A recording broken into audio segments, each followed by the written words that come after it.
오늘 찬양 특송 너무 감사합니다. 사명감을 가지고 하나님께 나아가는 성도에게 갑절의 은총이 있는 줄로 믿습니다. 오늘 말씀의 제목도 고난 중에 소망 품고 갑절 은총 입는 성도 됩시다, 이런 제목으로 정했습니다. 찬양과 더불어 이 말씀이 우리들에게 생명의 말씀 그리고 구원의 말씀이 되기를 간절히 소망합니다. 오늘 읽은 요한복음 12장은 무리들이 호산나를 찬송하며 왕으로 오신 주님을 맞이할 때에 주님께서는 그러한 환호와는 달리 왕의 행렬로 보기에는 너무나도 초라한 나귀 새끼를 타고 예루살렘으로 입성하시는 장면입니다. 우리도 이 광경을 볼 때에 왜 그러셨을까, 그러한 고민이 있을 수가 있는데, 사도 요한은, 요한복음이니까 사도 요한은 이것을 무엇이라고 얘기했냐면은, 제자들은 처음에는 그 이유를 알지 못했다가 주님이 영광을 얻으신 후에야 이것이 오래전에 선지자가 예언한 그 말씀이고 예언이 성취된 것이었구나, 뒤늦게 깨달았다고 하는 것입니다. 우리도 믿음 생활을 열심히 하고 있지만 하나님의 말씀, 하나님의 예언, 이 말씀을 잊고 살 때가 너무나도 많이 있지요. 주님을 나의 구원의 도구로만 생각할 때가 너무나도 많이 있고, 주님이 나를 위해서 죽으셨고 다시 사셨고 다시 오시겠다 말씀하신 것을 잃어버리고 살 때가 너무나 많다고 하는 것입니다. 그럼에도 불구하고 오늘 요한복음 12장과 함께 읽은 스가랴 9장의 말씀, 빌립보서 2장의 말씀은 분명하게 하나님의 말씀과 하나님의 섭리를 말씀해 주고 있습니다. 스가랴 9장을 보면은 스가랴는 분명하게 말하고 있죠. 나귀 타고 오시는 주님께 돌아오라, 돌아오라, 그 말씀을 하고 있고요. 빌립보서 2장에서 사도 바울은 너희가 정말로 주님 안에 서 있다고 한다면 주님 마음을 품고 입으로 시인하고 하나님께 영광을 돌리라, 이렇게 설교하고 있는 것입니다. 오늘 종려주일입니다. 주님께서 예루살렘에 입성하신 주일이기도 하고 총회는 이날을 씨뿌림 주일이라고 이야기를 했습니다. 십자가와 부활로 거듭나서 다시 한번 새 씨앗을 뿌려 하나님의 백성, 하나님의 자녀로 거듭나기를 다짐하고 결단하는 그러한 주일이 되는 것입니다. 오늘 제목, 고난 중에 소망을 품고 하나님이 주시는 갑절의 은총을 말씀으로 함께 나누고자 합니다. 첫 번째로는 갇혀 있으나 소망을 품는 모든 성도가 되기를 간절히 소망합니다. 혹자는 오늘날의 현대를 소망이 없는 시대라고 이야기를 합니다. 혹자라고 하니까 누군지도 알지 못하는데 뭐 그런 얘기를 합니까? 그렇지만 우리가 일상적으로 느끼고 있는 그러한 느낌이죠. 소망이 없습니다. 해도 안 된다는 얘기죠. 할 필요가 없다는 얘기입니다. 우리에게는 불가능하다는 얘기죠. 우리가 강하지도 않은데 약하고 약한데 그 약한 중에도 서로 싸움만 하고 있다면 그것은 결국 패배밖에 없는 것입니다. 패배가 반복이 되면 패배주의에 빠지는 것입니다. 나는 영원히 할 수가 없다, 패배주의에 빠지는 거죠. 그런데 그 내용을 더 깊숙이 들어가 보면은 그 근본, 그 근원에는 뭐가 있냐면은 무신론입니다. 하나님이 없다는 거예요. 불신앙입니다. 하나님이 있어도 안 된다는 얘기입니다. 한 단계 더 나아가면은 세상의 모든 권력이 내가 하나님이다 하면서 등장을 하는 겁니다. 이것을 이길 수 있는 방법이 우리들에게는 정말로 중요한 일인데, 2022년 주제는 이것을 분명하게 선언을 하고 있습니다. 그것은 다름이 아니라 하나님께 소망을 두며 살아가는 것입니다. 회복, 치유, 생명을 얻기 위해서는, 패배와 패배주의에서 벗어나기 위해서는 우리가 하나님께 소망을 두고 한 걸음 한 걸음 나가야만 될 수 있다라고 하는 것입니다. 그런데 이 회복, 하나님께 소망을 두는 것이 우리가 말로 보면 아주 간결하지 않습니까? 내 소망을 하나님께 둔다, 이것만큼 멋있는 말이 어디 있습니까? 그럼에도 불구하고 이것이 쉽지 않은 이유는 뭐냐면, 이 소망이라고 하는 것과 우리 마음속에 있는 욕망이라고 하는 것을 구분하지 못하기 때문에 벌어진 일들이 너무나도 많다고 하는 것입니다. 우리 한번 잘 생각해 보시기를 바랍니다. 내 마음속에 하나님께 소망을 두고 있는 것이 사실입니까? 소망이라고 말을 했지만은 나의 욕망으로 가득 차서 생활할 때가 더 많다고 생각이 되십니까? 내가 바라는 한 가지 소원이 있는데 이게 소망입니까? 아니면 욕망입니까? 딱 선을 그어서 우리가 이야기를 할 수가 있어야 되는데 이거를 이야기하지 못하는 얘기죠. 욕망은 죽으면 사라지는 것입니다만 소망은 죽어도 사라지지 않습니다. 욕망은 그저 성취가 되면 사라지지만 소망은 성취가 된 다음에도 우리 안에 늘 살아 있어서 불신앙 속에 빠지지도 않게 하고 오만에 빠지지도 않게 하고 그야말로 항상 주 안에서 거듭나 하나님의 자녀로 살아가는데 큰 힘을 주고 있는 것입니다. 욕망과 소망의 차이를 이야기하고 있는 동화책이 있어서 한번 살펴봤습니다. 세 장의 욕망 카드. 혹시 아시는 분이 있는지 모르겠습니다. 동화책인데요. 2020년 작년에 나왔습니다. 주인공이 귤이라고 하는 어린아이인데요.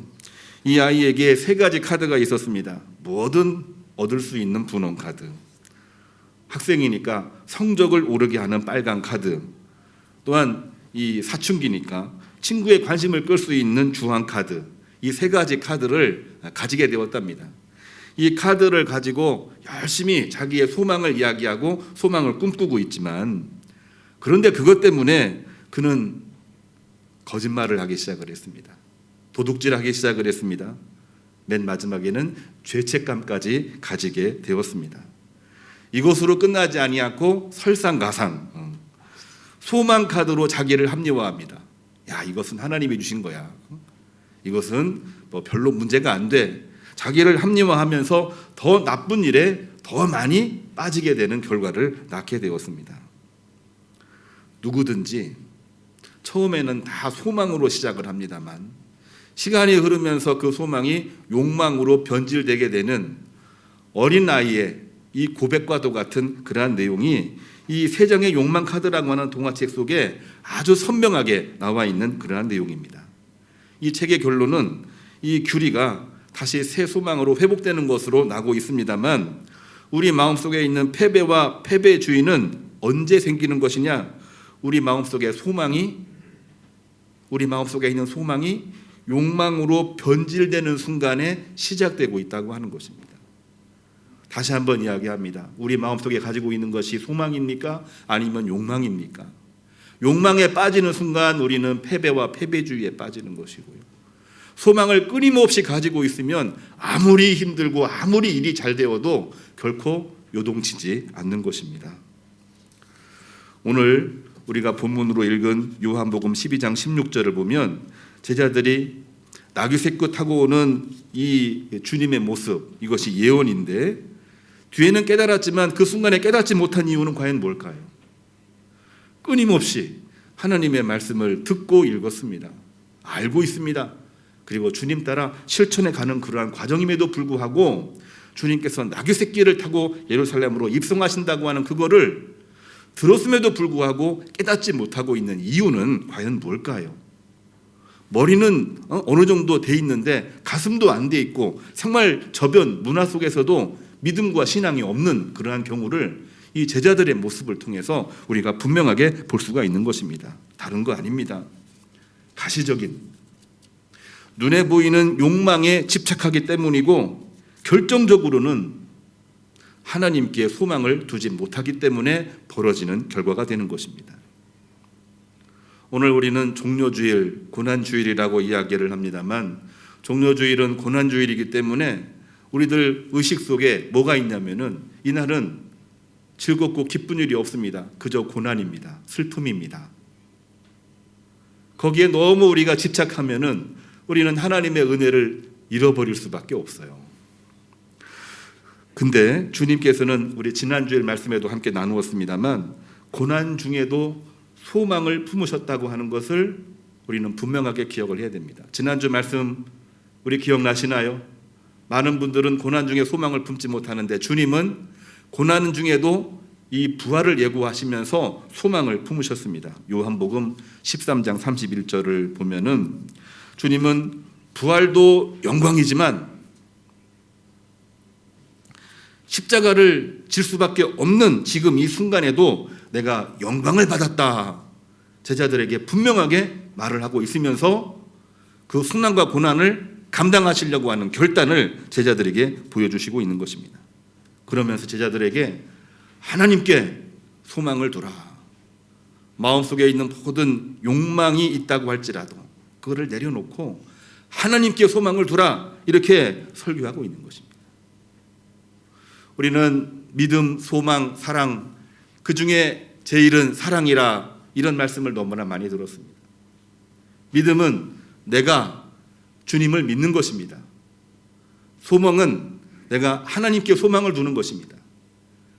믿음이 그냥 믿는 데가 아니라 수동태로 바뀌어서 믿어지는 결과가 되려면은 하나님께 소망을 둘 때에 믿어지게 되는 것입니다. 소망을 두고 끊임없이 사랑하며 나아갈 때에 믿음, 소망, 사랑이 이루어지는 것이죠.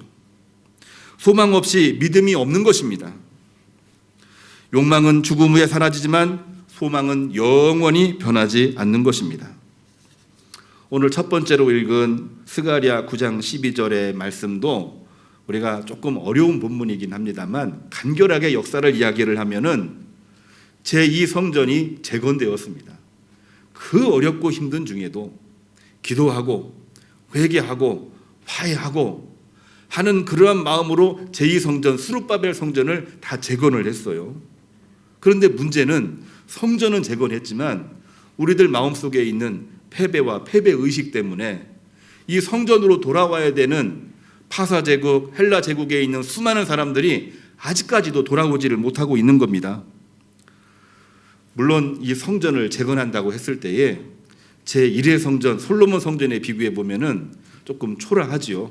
그때는 솔로몬이 아주 많은 물자를 가지고 가장 멋있게 성전을 건축을 했습니다만 포로에서 돌아온 이 이스라엘 백성들이 성전을 재건할 때는 물자도 부족하고 노동력도 부족하고 시간도 오래 걸렸고 정말 힘든 상황이었기 때문에 그 모습이 제1의 성전 솔로몬 성전에 비교해서 좀 초라하지요. 그것 때문이라고 말할 수는 없겠지만은 그런 마음도 있습니다. 멋있어야 되는데 거기에 비해서 파사 제국, 페르시아 제국입니다. 헬라 제국, 알렉산더가 지배하고 있는 그 세계입니다. 거기는 왕궁도 제국도 너무나도 강성한데 내가 왜 굳이 저 예루살렘으로 돌아가야 한단 말인가 주저하고 있었던 것이죠. 우리가 겉으로 볼 때는 야 그럴 수도 있다라고 말하지만 단순히 성전이 작아서 그런 걸까요? 아닙니다. 하나님께 소망을 두지 못하기 때문에 주저하며 고향 땅 예루살렘으로 돌아오지를 못하고 있는 것입니다. 그래서 스가랴는 분명하게 이야기합니다. 오늘 읽은 본문 말씀인데요. 갇혀 있으나 그 패배주의 의식에 갇혀 있으나 그러나 소망 품은 자들아 돌아올지니라. 하나님께 소망을 품은 자들아 돌아오라. 이 말씀을 주시고 있는 것이죠. 당시 강대국의 환상과 욕망 속에서 벗어나 하나님께 소망을 두라고 하는 얘기입니다. 다른 말로 하면은 우리 마음속에 수많은 욕망이 자리 잡고 있는데 욕망을 소망으로 바꾸라고 하는 것입니다. 갇혀 있을 때 소망을 품는 것은 결코 쉽지가 않죠. 어려운데 어떻게 소망을 품습니까? 고난주일인데 머릿속에 소망이라고 하는 단어가 얼마나 생각나겠습니까? 쉽지 않습니다만 이 고난주간 종료주일에도 우리가 하나님을, 예수님을, 성령님을 마음에 품을 때에 그때의 소망이 보이는 것입니다. 더 정확하게 이야기를 하면은 우리 마음속에 있는 욕망을 단순히 제거하는 것이 아니라 욕망이 소망으로 변화되는 것입니다. 이번 고난주간에 우리 소망을 품고 고난주간에 하나님이 주시는 갑절의 복을 얻으시기를 주님의 이름으로 축복합니다. 두 번째로는 돌아오는 자에게 하나님은 갑절의 복을 주신다, 이런 말씀을 주셨습니다. 스가랴 9장 12절을 보면은 요새로 돌아오라 이렇게 말씀하셨어요. 요새가 뭡니까? 이거는 좀 문학적인 표현인데요. 하나님의 성전을 말하고 있는 것입니다. 정확하게 이야기하면은 하나님께 돌아오라는 얘기죠. 돌아오면 내가 지금 내게 갑절이나 갚을 것이다. 갑절의 복을 주신다고 얘기했습니다. 고난주간에 하나님은 우리 모든 성도님들에게 갑절의 복을 주실 줄로 믿고 우리 일주일 동안 기도하고 말씀 읽고 주님의 십자가와 부활을 마음속으로 묵상하는 그러한 성도가 되기를 간절히 바랍니다. 하나님의 특별 은총이기 때문에 그렇습니다. 갑절이라는 단어만 이야기하고 오늘 설교를 마치려고 합니다. 갑절 단어 성경에 15번 나오고 있습니다. 그 내용을 하나하나 다 뜯어 보면은 두 가지로 요약이 되는데, 첫 번째로는 창세기 43장 12절, 유다가 요셉에게 갑절로 보답함으로써 용서하고 화해를 요구할 때 갑절로 보상을 했습니다. 우리 창세기 얘기 너무 잘 알고 있잖아요. 요셉이 유다를 중심으로 아버지 야곱에게 돌려보낼 때에 그냥 돌려보내지 아니하고 이 자루 속에 이 보물을 넣어가지고 보냅니다. 그걸 2번이나 하죠. 처음에는 몰랐지만 뒤늦게 깨닫고 보니까 야, 이거 겉으로 보기에는 은혜이기도 하지만 혹시라도 오해를 하면은 이 요셉의 보물을 훔쳐온 것으로 오해할까 봐 걱정되는데, 이거를 만회하려면 어떻게 해야 됩니까? 야곱은 말합니다. 이거를 그냥 가져가지 말고 갑절로 가져가서 용서를 구하고 화해를 청하고 다시 한번 감사하다고 이야기를 해라. 그럴 때 갑절이라는 단어를 사용을 했습니다. 이 갑절이라는 단어는 이웃과 화해를 하는, 이웃을 용서하고 그리고 나누어진 것이 다시 하나로 묶여지는, 그리고 해결 불가능한 것이 해결되는 굉장히 중요한 단어가 이 갑절이라고 한 단어가 되는 것입니다. 출애굽기 22장 9절을 보면은 배상법이 나오고 있습니다. 우리가 보상은 적법했지만은 손해가 났을 때에 하는 것이 보상이고, 적법하지 못하게 했을 때에 손해를 입혔을 때는 배상한다고 이야기를 합니다. 배상할 때는 그냥 그대로 배상하는 게 오늘날 현행법이지만 성경은 갑절로 배상하라고 이야기를 했습니다. 왜냐? 단순히 손해배상이 아니라 마음까지도 위로해 주라는 얘기죠. 다시 말해서 용서하고 화해하고 다시 하나가 되라고 하는 얘기입니다. 이번은 비극이었지만 이 일로 인해서, 갑절의 은혜로 인해서 희극으로 바꾸라는 얘기죠. 그래서 이웃과의 화해, 용서, 사랑이 갑절이라는 단어를 통해서 여러 번 사용이 되었습니다. 두 번째 의미로는 하나님이 주시는 특별 은총을 우리는 갑절의 복이라고 이야기를 합니다. 사무엘상 1장 5절을 보면은 아기를 낳지 못했던 한나에게 하나님은 갑절의 복을 주심으로 말미암아 사무엘을 낳게 된 것, 이때에도 바로 갑절의 복이었습니다. 우리에게 익숙해져 있는 엘리사가 엘리야에게 기도 제목 얘기하라고 했을 때 하나님 나에게 갑절의 은총을 주십시오. 제자가 스승에게 스승이 받은 은혜보다 갑절의 복을 주십시오. 조금 오만하게 보이고 당돌하게 보이고 스승의 입장에서는 한번 좀 때려주고 싶은 그러한 마음일 텐데, 이 갑절의 복은 그런 의미가 아닙니다. 숫자적인 의미를 뛰어넘어서 거기에는 하나님이 그 일들을 이루셨듯이 하나님의 특별 은총으로 나와도 함께 해 주십시오. 그 의미가 그 안에 들어있는 것이죠. 특별히 더 주목해야 될 말씀은 욥기 42장 10절인데요. 욥과 그 친구들 사이에 엄청난 신앙적인 논쟁이 있었습니다. 도대체 무엇 때문에 고난이 있었는가? 죄가 아니고서는 고난이 있을 수가 없는데 욥은 죄를 짓지 아니하고서도 고난이 있을 수 있다. 그거 가지고 막 논쟁을 했는데 결국은 하나님이 욥을 의롭다 얘기해 주시고 욥의 친구들에게는 의롭지 않다 판결해 주셨어요. 욥에게 이야기를 합니다. 아니, 욥의 친구들에게 욥에게 가서 그 용서의 기도를 받고 돌아오면 내가 용서해 주겠다. 욥이 친구들을 위해서, 원수 같은 친구들을 위해서 중보하며 기도할 때에 하나님은 욥에게 뭐를 주셨느냐? 갑절의 복을 주셨다. 이때 사용되는 거죠.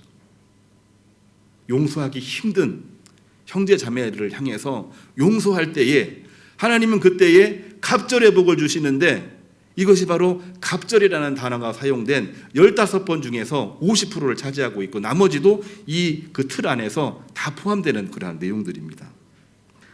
그렇습니다. 이 갑절의 복은 하나님의 특별 은총이고, 하나님의 특별 은총은 이웃과의 화해와 용서를 통해서 새로운 역사가 시작이 되는 것이고 새 씨앗이 탄생되는 것입니다. 그러므로 갑절의 복은 생명 치유 회복이요 이웃과의 화해 용서의 사랑으로 하나님이 주시는 특별한 은총으로 여겨지고 있는 것입니다. 종려주일, 고난주일, 오늘 또 예배 전 우리 온라인 찬송가가 조금 이렇게 가라앉는, 조금은 좀 슬픔에 젖어 있는 찬송이 나갔어요. 차라리 찬송을 부르는 그걸 할까 고민했는데 그래도 고난을 묵상하자는 의미에서 그러한 음악을 보내긴 했습니다마는, 이 종려주일 고난 중에 영광 중에 십자가를 지신 하나님의 갑절의 복이 우리 모든 교우들에게 넘치기를 주님의 이름으로 축복합니다. 이거를 경험한 사도 바울은 분명하게 이야기를 합니다. 세 번째로 읽은 말씀이죠. 빌립보서 2장 1절, 빌립보 교회 교인들에게 말합니다. 여러분들이 진정으로 주님 안에 서 있다고 한다면은 마음을 같이하여 사랑으로 하나 되고 다툼이나 허영이 아니라 오직 겸손과 존경으로 각각 자기 일을 돌보며 주님께 영광을 돌리라. 그리할 때에 갑절의 복이 있다 그랬습니다. 갑절의 복은 하나님과의 관계에서 완전히 해결되는 것이요, 동시에 이웃 형제 자매 간에서도 이 관계에서도 완전히 해결되는 것입니다. 그로 말미암아 하나님이 주시는 복 30배, 60배, 100배의 결실이 있는 것이요, 처음에는 70명으로 출발을 했던 초대교회가 120명으로 출발했던 이 초대교회가 3,000명이 넘는 역사, 그곳으로 끝나지 아니하고 온 유대, 사마리아 땅끝까지 이르러 복음이 증거되는 역사, 그 역사가 이루어지게 된 것이지요. 그것을 이 사도 바울은 이렇게 이야기했습니다. 그게 바로 예수님의 마음인데, 예수님의 마음은 무엇이냐? 하나님과 본체이시지만 하나님과 동등되이 여기지 아니하시고 사람 모양으로 낮추시고 죽기까지 복종하신 하나님의 마음이다. 빌립보 교인들이요, 이 마음을 마음에 품고 현재 당하고 있는 모든 고난 역경 하나님께 소망 두고 나아가 갑절의 은총이 있기를 간절히 바랍니다. 이게 바로 사도 바울의 편지가 되는 것입니다. 이와 비슷한 마음으로 기도했던 시편 기자 118편 22절입니다. 건축자의 버린 돌이 진모퉁이의 머릿돌이 되었나니 이는 여호와께서 행하신 것이요 우리에게는 기이한 바로다. 하나님이 버리신 것이 우리에게는 새로운 역사가 되었습니다. 하나님이 당신을 희생하심으로 우리 인간을 사망 권세에서 살리신 것인데, 이건 하나님이 행하셨지만 우리가 보기에는 너무나도 신비로운 역사라고 하는 것이죠. 이거를 우리는 갑절의 복이라고 하는 것입니다. 고난주간 죽기까지 복종하시며 십자가 지신 주님 따라 소망을 품고 하나님께 소망을 두고 갑절의 복이 넘치기를 우리 온 가정, 그리고 일터, 그리고 지금까지 코로나로 2년 6개월 동안 힘겨워했던 그 순간순간들 다 이겨내고 그 이전보다 그냥 단순히 돌아가는 것이 아니라 갑절의 복으로 회복되는 역사가 있기를 주님의 이름으로 축복합니다. 이번 주간 고난주간 특별 새벽기도 나와서 이 자리에서 또 뭐 도저히 안 되는 분들은 각 가정에서 우리 동일하게 방송되니까 같은 마음으로 기도하시고 꼭 갑절의 복을 누리시기를 주님의 이름으로 축복합니다. 기도하겠습니다. 고난 중에 소망 품고 갑절 은총 입는 성도, 주신 말씀 따라 오늘 또 이제 예배하고 집으로 돌아갑니다. 이번 주간 주님 따라 하나님의 은총을 입는 주의 성도 되게 하여 주시옵소서. 우리 마음속에 있는 모든 인간적인 욕망이 하나님께 소망을 두는 소망의 사건으로 변모되는 시간으로 주여 인도하여 주옵소서. 예수님의 이름으로 축복하며 기도합니다. 아멘.